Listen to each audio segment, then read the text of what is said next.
તેજ થયું। વડોદરાથી ભાજપના ઉમેદવાર રંજન ભટ્ટે પોતાની ઉમેદવારી પરત ખેંચી લીધી તો સાબરકાંઠાથી પણ ભાજપના ઉમેદવારે ફેસબુક પોસ્ટ કરીને ચૂંટણી નહીં લડવાની જાહેરાત કરી દીધી। આખરે એવું તો શું થયું કે પાર્ટીએ ટિકિટ આપી છતાં તેમણે સૌથી મોટી લોકસભા ચૂંટણી લડવાની ના પાડી દીધી। એવા તો કયા સમીકરણ રચાયા કે બંને ચૂંટણીમાંથી ખસી ગયા?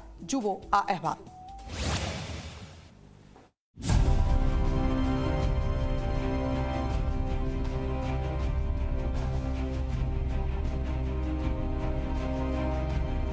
ભાજપના બંને ઉમેદવારના સપના હતા કે વર્ષ 2024માં જંગી બહુમતીથી જીતીને દિલ્હી દરબારમાં પહોંચીશું। રંજનબહેન તો ત્રીજી વખત ઉમેદવાર હતા।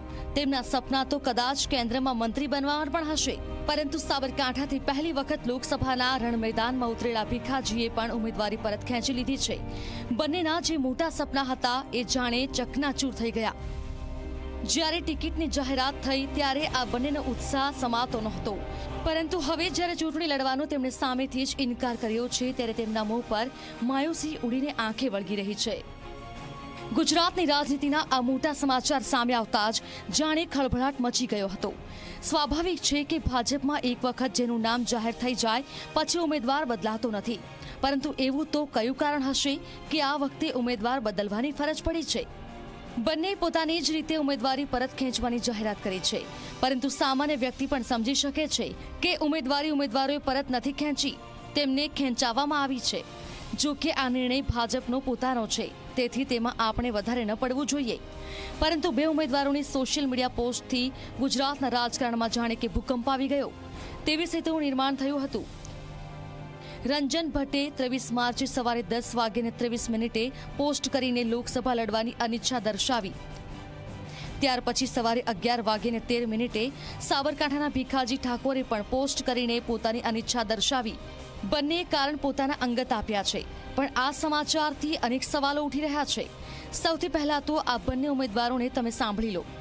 મેં વડોદરાની 10 વર્ષ સેવા કરી છે, ખૂબ સમર્પિતતાથી કરી છે।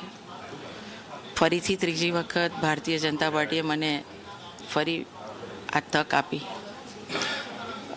પરંતુ જે છેલ્લું 10 દિવસથી ચાલી રહ્યું છે, મને એવું લાગ્યું કે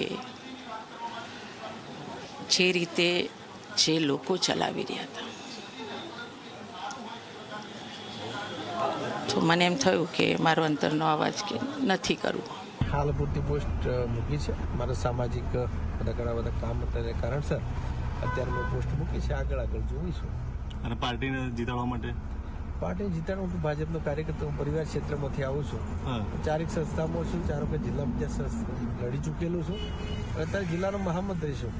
એટલે પાર્ટી સાથે હોય ને પાર્ટી જીતાડવા માટે પૂરો પ્રયત્ન રહેશે, એમાં કોઈ કચાશ ના હોય।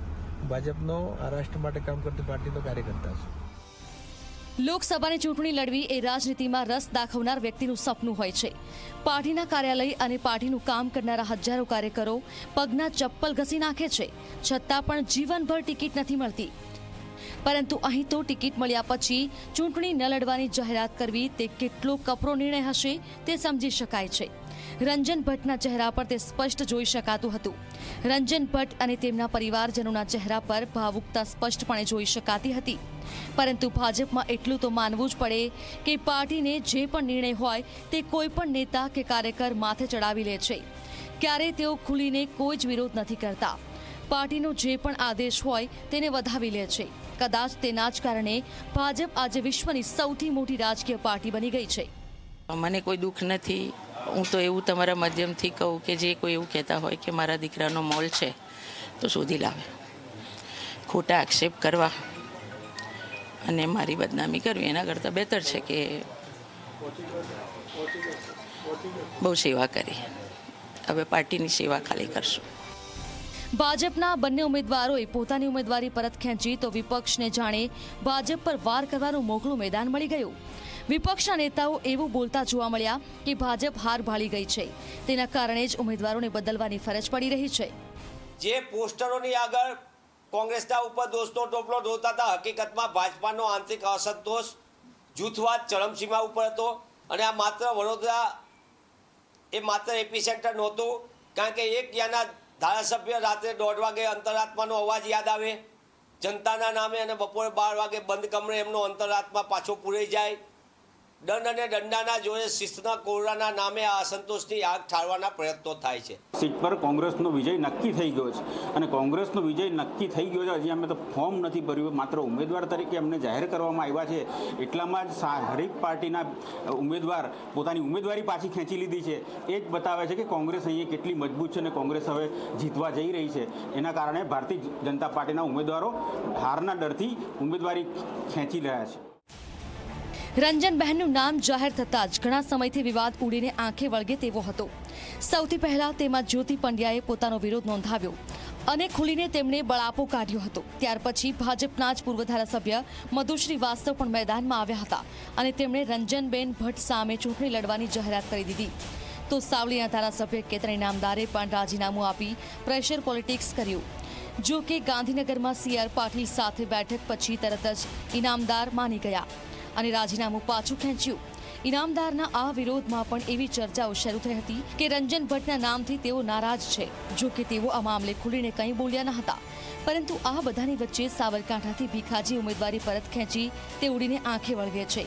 કારણ કે તેમની સામે એવો કોઈ સીધો વિરોધ નહોતો, પરંતુ જિલ્લામાં ક્યાંક આંતરિક ગણગણાટ હતો જે પાર્ટી મેનેજ કરી શકે તેમ હતું.